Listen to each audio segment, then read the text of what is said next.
Speaking of investment from Middle East, there's some controversy over whether our trade relations with Israel and what is our trade policy with Israel. If you could perhaps clarify on that, and also, if possible, what is the volume of trade that Malaysia does with Israel? Thank you. I don't have the numbers off the cuff, but this is the nature of global business, part of the global supply chain.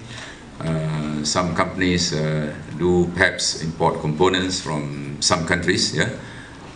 And some trade is indirect in nature. Yeah, it goes to Singapore, and the final destination might be some country that do not have diplomatic ties with Malaysia. So there's direct trade would be companies which are involved in the supply chain, and there's also quite a bit of indirect trade over which we do not have any control. Okay. Dr. Sri, could you clarify? So direct trade is supported by the government, is it? We don't recognize Israel. There's no diplomatic relations.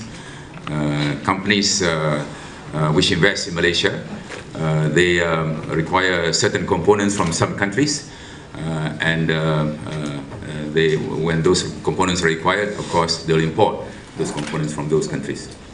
Otherwise, perhaps there'll be no computer. And there will be no laptop, there will be no smartphones. Yeah?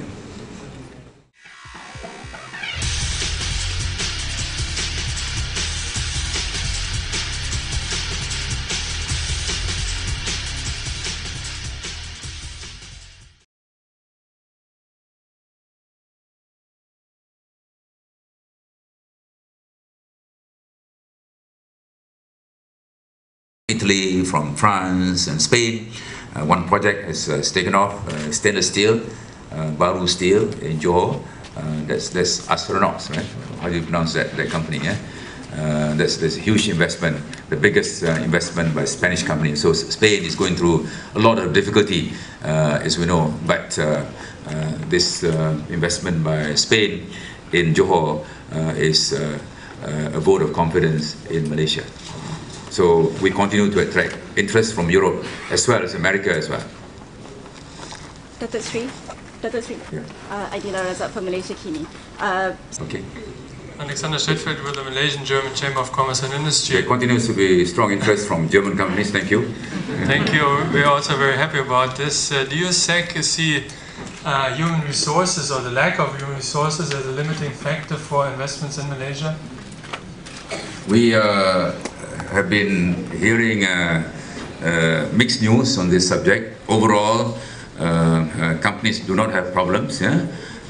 But we recognize that some companies have issues and problems. There are two sets of issues. One is the general workers, yeah? Secondly, the professional and the skilled workers. General workers, we notice there's a preference on the part of some companies, some foreign companies, and locals as well, to employ foreign workers. And as you know, we are going through the 6P program now.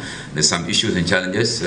Some have come to us, and we are assisting them, facilitating them to make sure that the production operations are not being disrupted. So that's one set of issues, which has got to do with general workers. Yeah? And the 6P program is having some problems, but I mean, in terms of recruitment, but MITI is facilitating them. The other set of issues will be the highly skilled employees. There should not be a problem, because we have been very generous in terms of giving work permits to people with specialized skills. Should not be a problem, and MITI and MIDA will be assisting those companies. Longer term, it is important for companies to work closely with universities, and we would like to commend universities for developing such collaboration. Some companies have got master's programs dedicated to their requirements, and Talent Corporation has launched a number of programs to produce specialized engineers in various fields. And MIDA is collaborating very closely with Talent Corporation. So overall, we know there's some challenges, but it's manageable. It's not a major issue. Yeah, and MIDA and MITI are ever ready to assist those of you having specific issues and challenges. Okay, does that satisfy you? Okay, thank you. One last one.